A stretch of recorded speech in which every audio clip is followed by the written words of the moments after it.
Bismillahirrahmanirrahim. Assalamualaikum warahmatullahi wabarakatuh.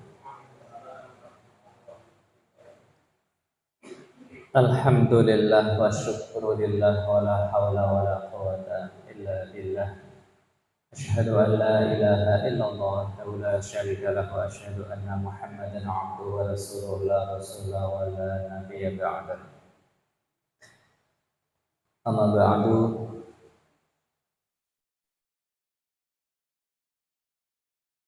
Jemaah sekalian, serta kajian IKD yang dirahmati Allah, alhamdulillah kita bisa melanjutkan thalabul ilmi kita.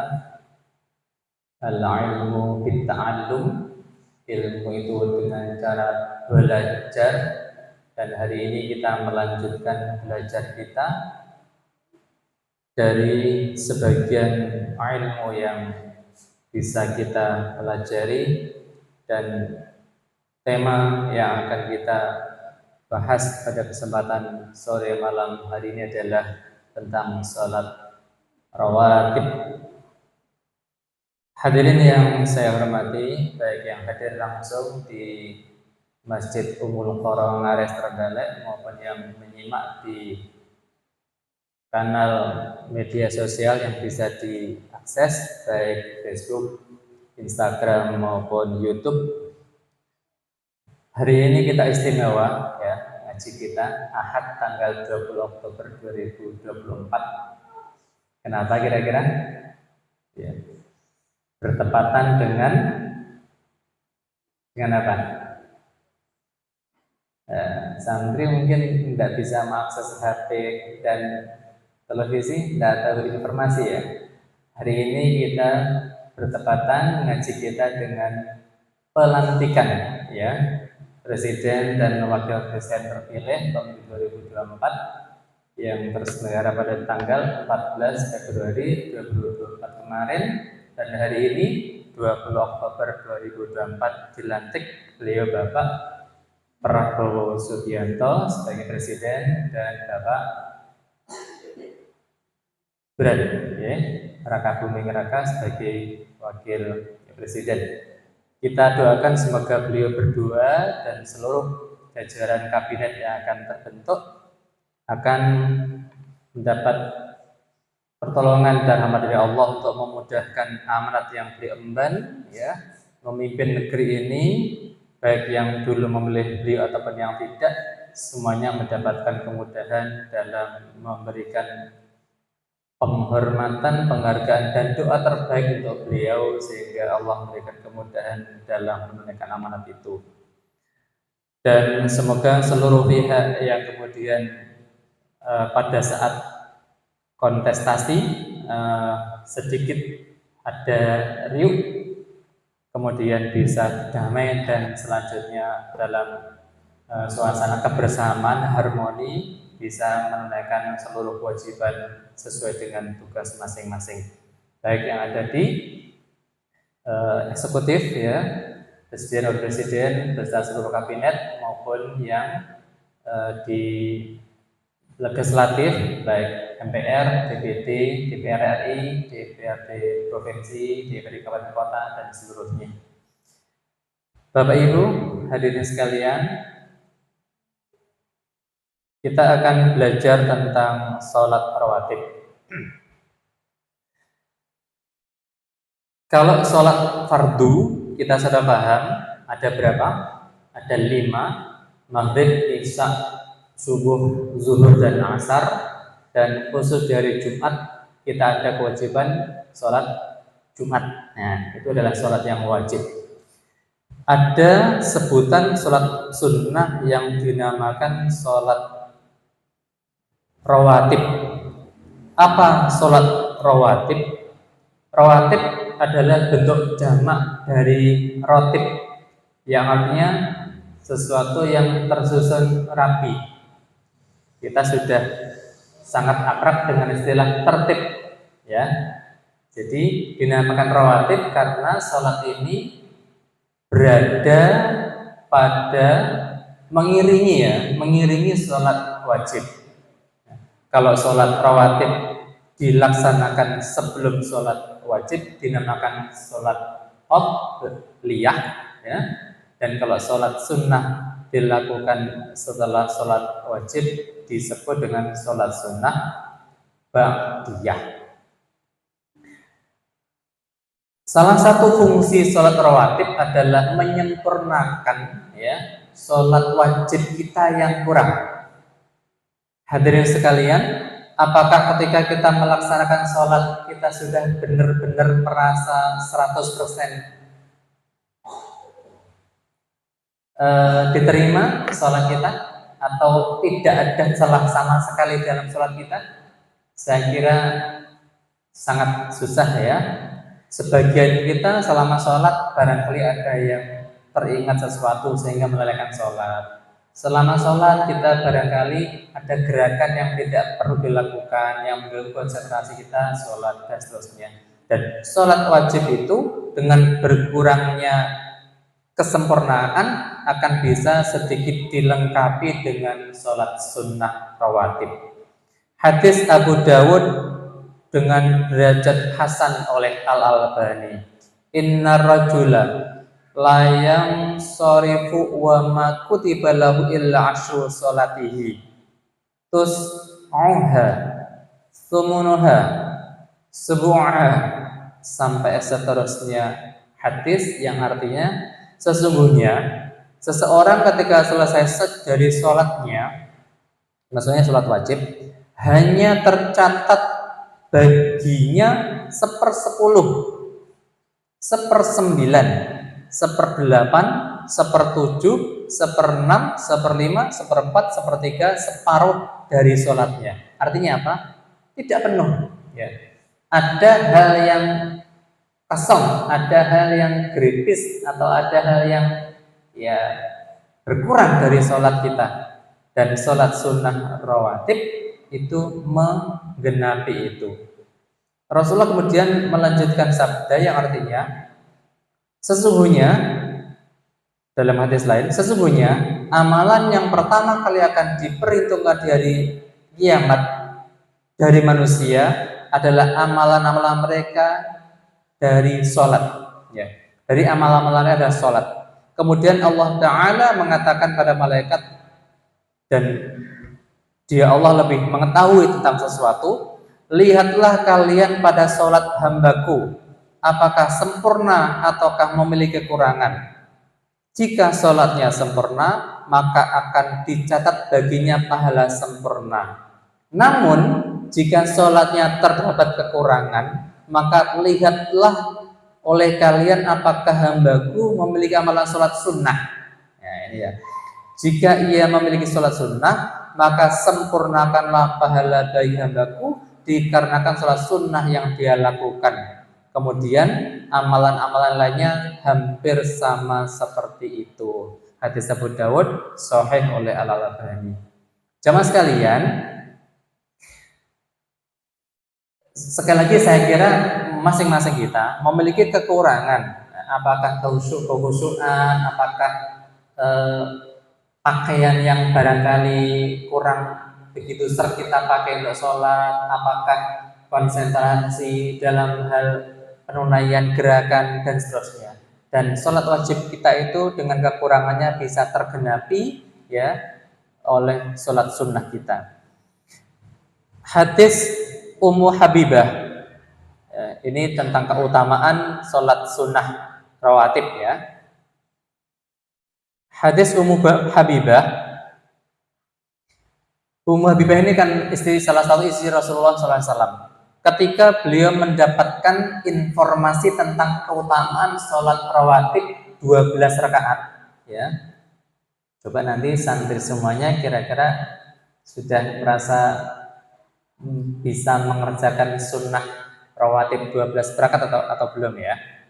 Ummu Habibah radhiyallahu anha bercerita, Rasulullah SAW bersabda, Man shalla fi yaumi itsnatai asyrata rakaatan buniya lahu baitun fil jannah.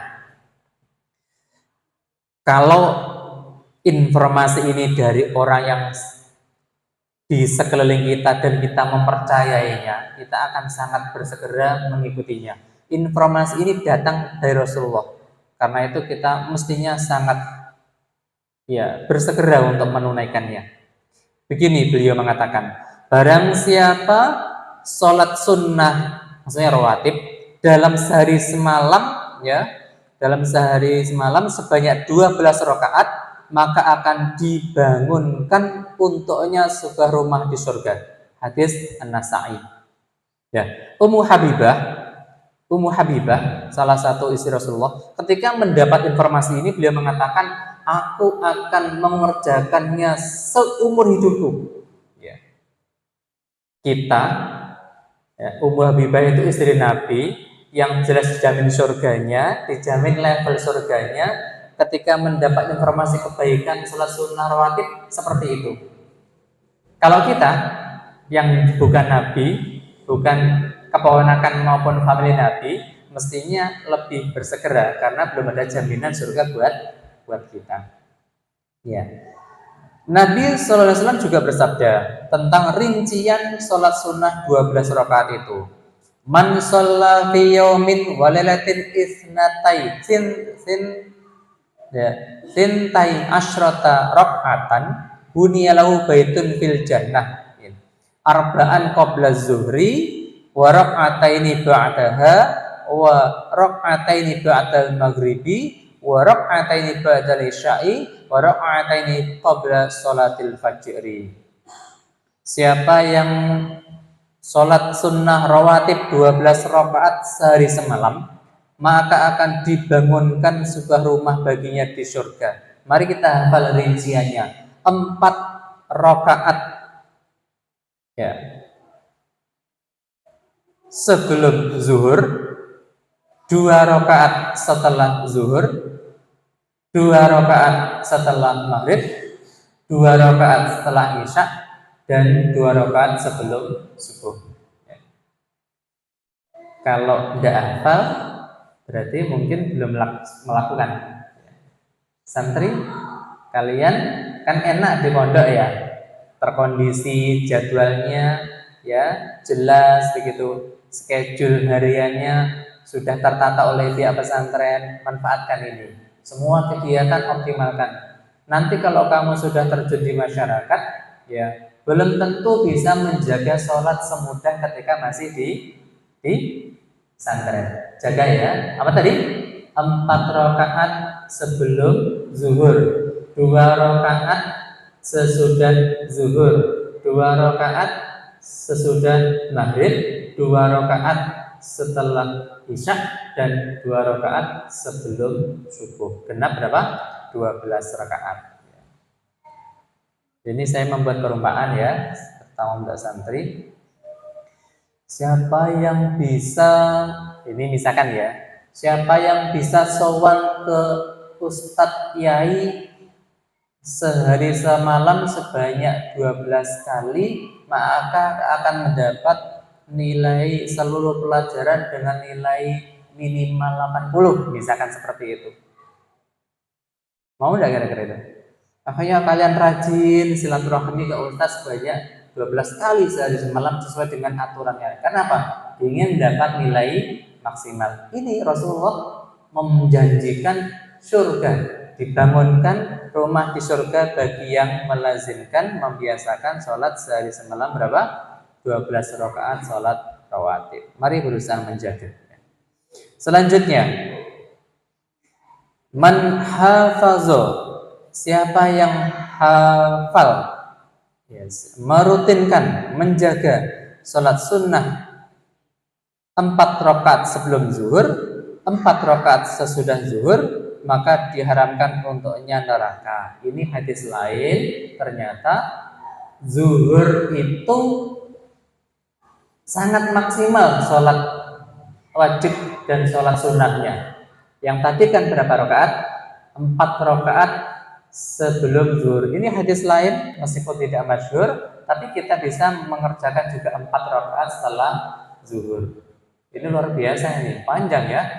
4 rakaat sebelum zuhur, 4 rakaat zuhur, dan 4 rakaat setelah zuhur. Tentunya yang sholat sunnah itu 2 rakaat salam. Jadi 2 rakaat sebelum zuhur salam, kemudian takbir lagi menunaikan 2 rakaat sebelum zuhur lagi, kemudian menunggu jamaah zuhur. Setelah sholat zuhur selesai baru sholat sunnah 4 rakaat dengan 2 kali salam ba'da zuhur. Tidak mudah melakukannya. Kalau ngomong gampang ya. Ngomong gampang, tapi melakukannya harus perlu usaha yang luar biasa, berat. Karena ya orang barangkali karena alasan kesibukan ya, atau jam kantornya tidak memungkinkan, sehingga beruntunglah kita yang kegiatan harian kita bisa dengan mengoptimalkan sholat-sholat kita, termasuk sholat sunnah sekalipun. Jamaah sekalian, kita lanjutkan.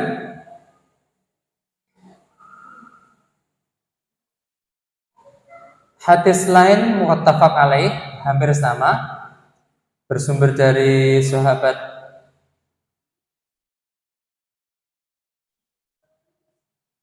yang lain. Beliau menyebutkan yang artinya saja, aku menghafal dari Nabi SAW 10 rakaat. Nah, ketika kita tidak bisa optimal hadis sahihnya yang 12 rakaat tadi, maka kita turunkan grade kita hanya dengan menjaga 10. 10 itu yang 12 tadi dikurangi sebelum zuhur hanya 2 rakaat. Hadis muttafaq alaih, aku menghafal dari Nabi SAW 10 rakaat sholat sunnah rawatib, yaitu 2 rakaat sebelum zuhur, 2 rakaat setelah zuhur, 2 rakaat setelah maghrib, 2 rakaat sesudah isya, dan 2 rakaat sebelum subuh. Hadis ini bahkan ada perincian sholat setelah maghrib dan isya-nya beliau kerjakan di rumah. Muttafaqun alaihi. Dan memang jamaah sekalian, sholat sunnah itu utamanya dikerjakan di rumah ya. Bagi santri, kalian kan punya hujrah ya, punya kamar.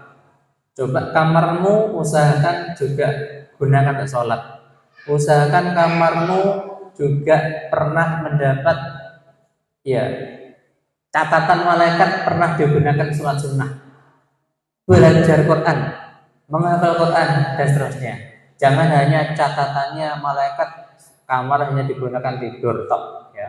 Apalagi ada keutamaan sholat sunnah dikerjakan di rumah. Bagi santri berarti kamarmu gunakan untuk sholat sunnah juga. Tapi ini juga begini jamaah sekalian, jangan sampai kemudian ya kita karena memburu sholat sunnah di kamar atau di rumah, kemudian sholat wajibnya terabaikan. Misalkan karena mengajar sholat sunnah di rumah, kemudian terlambat datang ke sholat wajib di masjid. Berarti kita harus pandai-pandai mengatur waktu.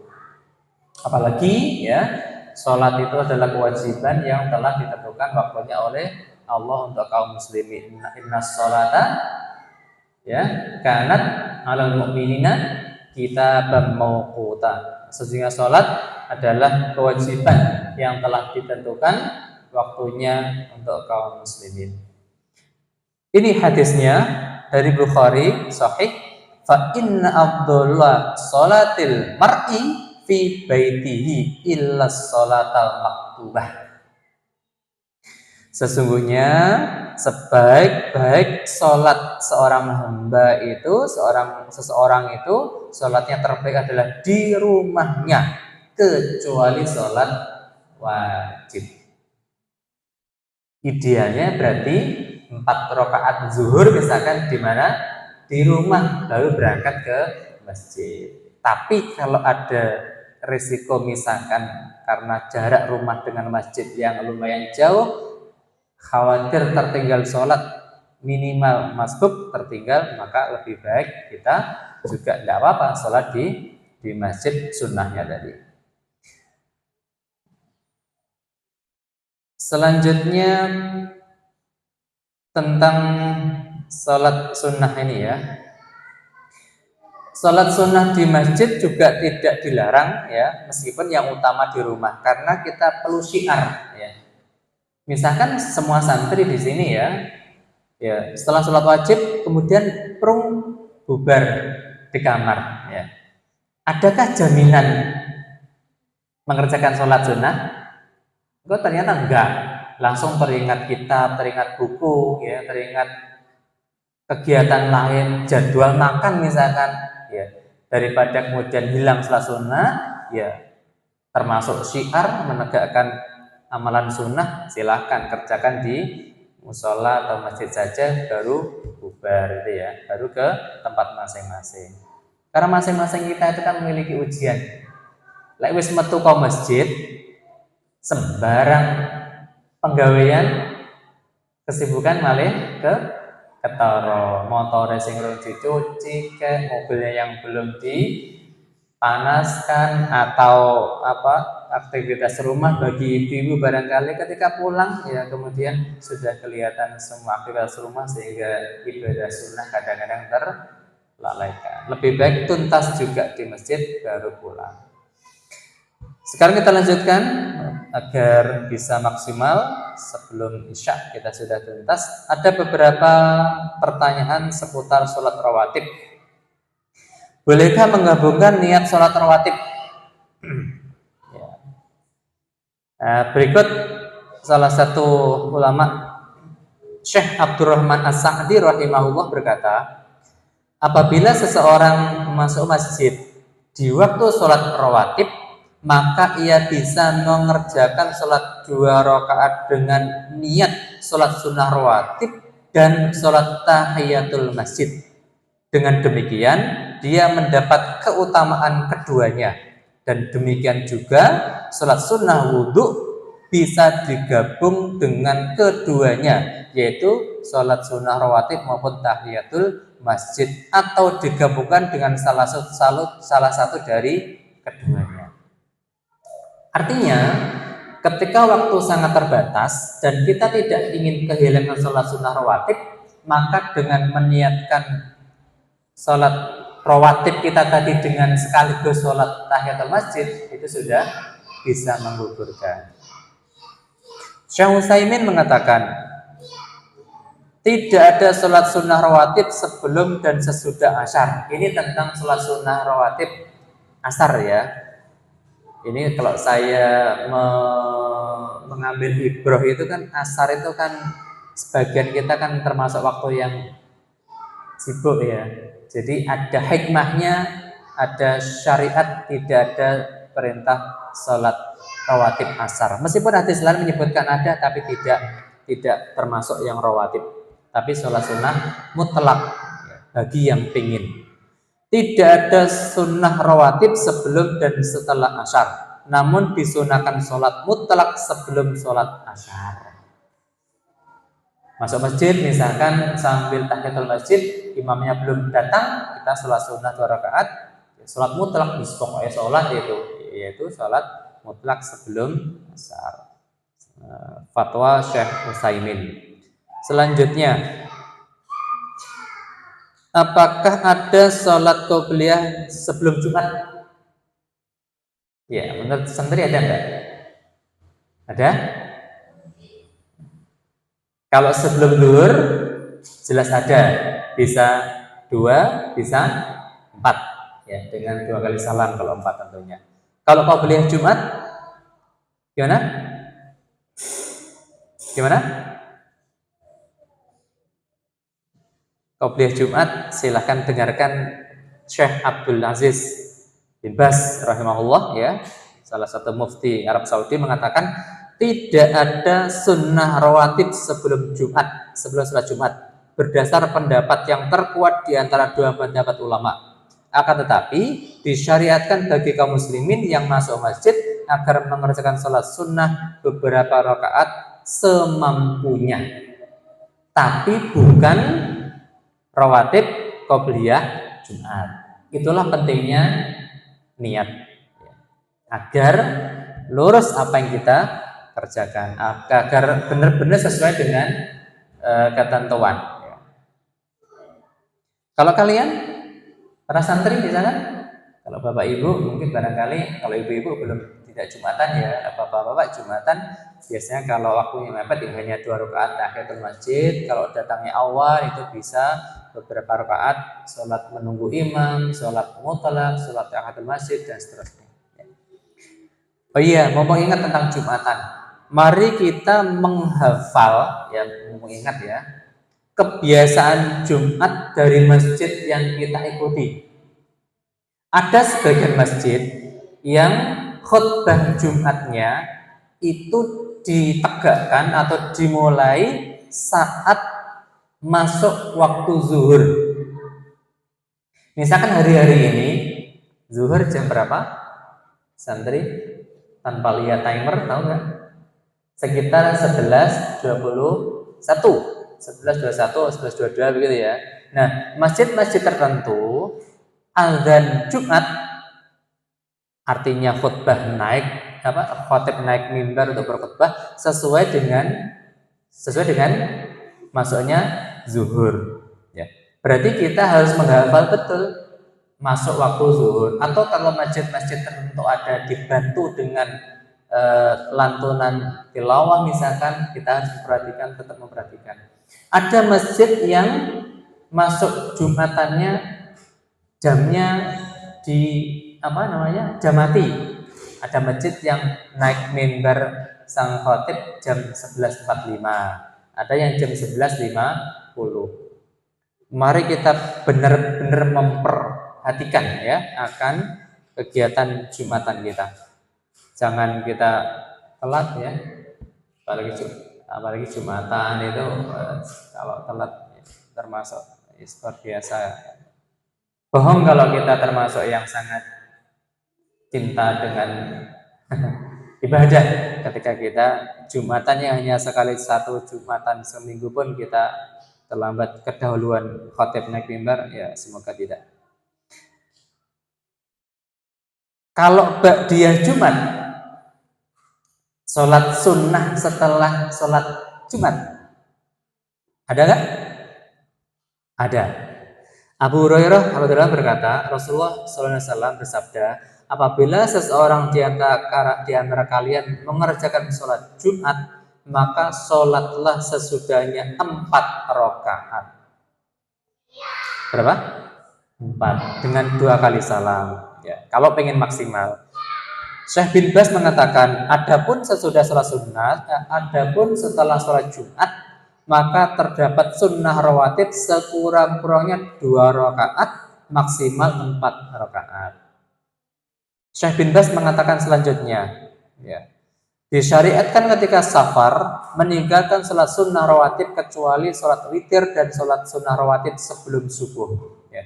Kembali ke Jumatan tadi, salah satu hadis menyebutkan kalau kita semuanya ya, bapak-bapak sekalian yang Jumatan, santri, ba'diyah Jumat itu bisa 2, bisa 4. Bahkan ada sebuah hadis menyebutkan Rasulullah mengerjakan 4 itu 2 rakaat di masjid setelah Jumatan dan 2 rakaat itu di rumah. Tentang sholat sunnah rawatib ketika safar, disyariatkan ketika safar meninggalkan sholat sunnah rawatib kecuali sholat witir dan sholat sunnah rawatib sebelum subuh.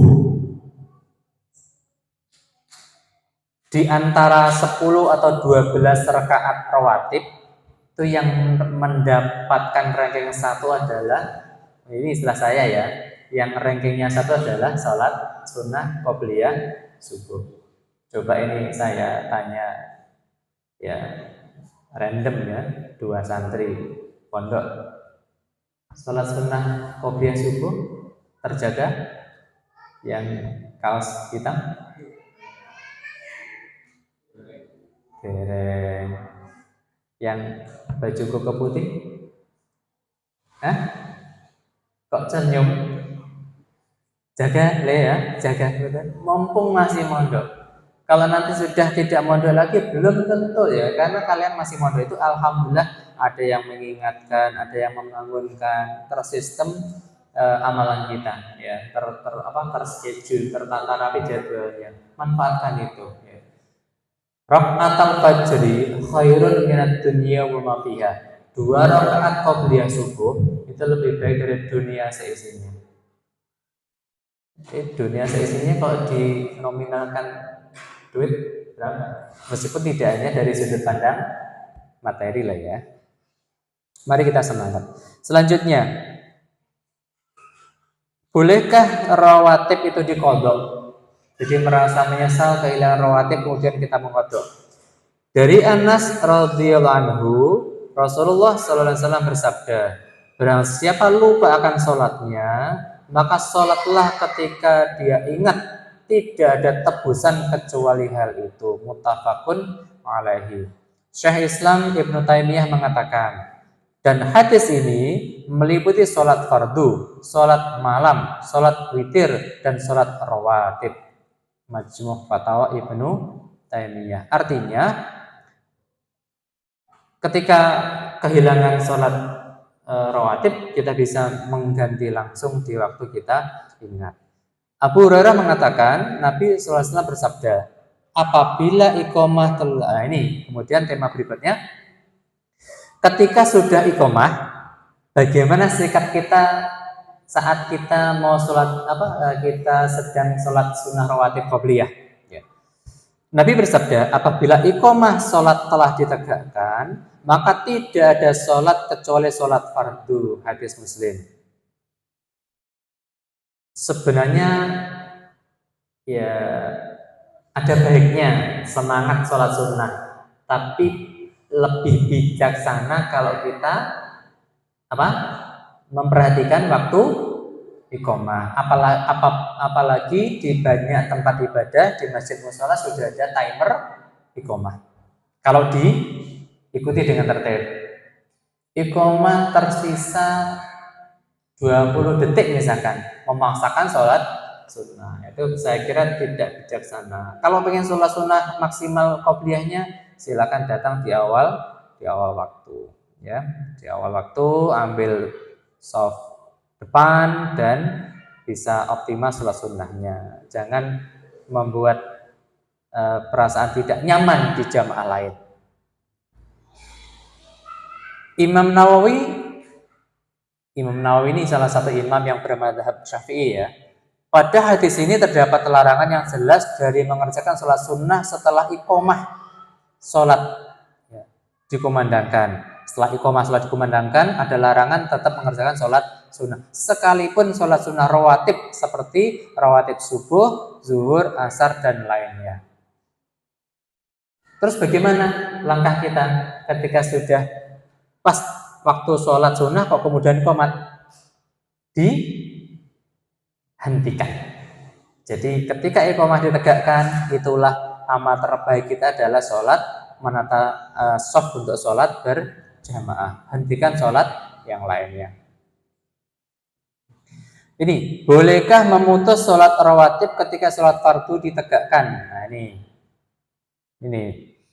Apabila sholat telah ditegakkan dan ada sebagian jamaah sedang melaksanakan tahiyatul masjid atau rawatib, maka disyariatkan baginya untuk memutus sholatnya dan mempersiapkan diri untuk melaksanakan sholat fardu berdasar sabda Nabi Shallallahu Alaihi Wasallam, apabila iqamah sholat telah ditegakkan maka tidak ada sholat kecuali sholat fardu. Akan tetapi seandainya sholat telah ditegakkan, maksudnya iqamah, dan seseorang sedang berada pada posisi rukuk di rakaat kedua, maksudnya rakaat sholat sunnah rawatib ya, maka tidak ada alasan, tidak ada halangan bagi dia untuk menyelesaikan sholatnya, karena sholatnya segera berakhir pada saat sholat fardu baru terlaksana kurang dari 1 rakaat. Ini kata Syekh bin Baz. Tapi juga sangat boleh ketika memutuskan saja, karena yang paling utama ketika sholat sudah iqamah, maka sholat wajiblah yang ditegakkan atau diutamakan. Jamaah sekalian, saya pernah ikut di sebuah masjid di Kalimantan Timur sekitar 2000 berapa, 15 atau berapa ya. Itu luar biasa. Jadi iqomah itu ditegakkan saat sudah tertata softnya. Kan ada timer ya, ada timer kan, tahu kan timer. Ketika sudah menunjukkan begitu kurang lebih, kemudian seluruh jamaah itu menata, seret begitu ya, tertata rapi seluruh soft, kecuali yang masih jauh ya ditinggal. Setelah tertata rapi semuanya, kemudian muazin menegakkan sholat iqomah. Setelah iqomah, lah imam sudah langsung beritahu, qad qamatis shalah, qad qamatis shalah, Allahu akbar, la ilaha illallah. Imam langsung Allahu akbar. Kenapa? Sudah tertata rapi. Baik, kita di bagian penghujung dari kajian kita tentang sholat sunnah rawatib. Harapan kita semuanya, semoga ini tidak hanya jadi pengetahuan, ya. Pengetahuan, kecakapan dan sikap. Ya, itu para guru biasanya ya, para ustadz-ustadzah, di sini ada ustadz-ustadzah dari madrasah aliyah, biasanya kan menanamkan ya tiga ranah target kepada sang anak itu bisa terpenuhi akan pengetahuannya, kecakapan atau keterampilannya dan sikapnya. Ada anak yang hafal dengan rukun wudhu tapi tidak mau wudhu. Jangan sampai kita seperti itu. Kita hafal dengan sholat sunnah rawatib tapi kita tidak optimal dalam mengerjakannya. Semoga Allah memberikan kemudahan kepada saya selaku yang sedang bicara dan jamaah sekalian untuk melaksanakan segala hal yang Allah syariatkan kepada kita, yang wajib terutama ya, ikrar wajib berupa syahadat, kemudian sholat wajib 5 waktu termasuk Jumatan ya, zakat wajib ya, zakat fitri maupun zakat mal, kemudian puasa wajib Ramadan dan nazar dan juga haji semoga. Dan yang sunnah-sunnah termasuk sunnah sholat rawatib semoga kita juga mudah mengerjakannya. Aku ada, mari kita pungkasi dengan kafaratul majlis karena waktu sudah menunjukkan waktu adzan isya. Subhanakallahumma bihamdika asyhadu an la ilaha illa anta astaghfiruka wa atubu ilaik walhamdulillahirabbil alamin. Sampai jumpa di kajian berikutnya, di kajian tadi setiap Ahad malam. Barakallahu fikum. Assalamualaikum warahmatullahi wabarakatuh.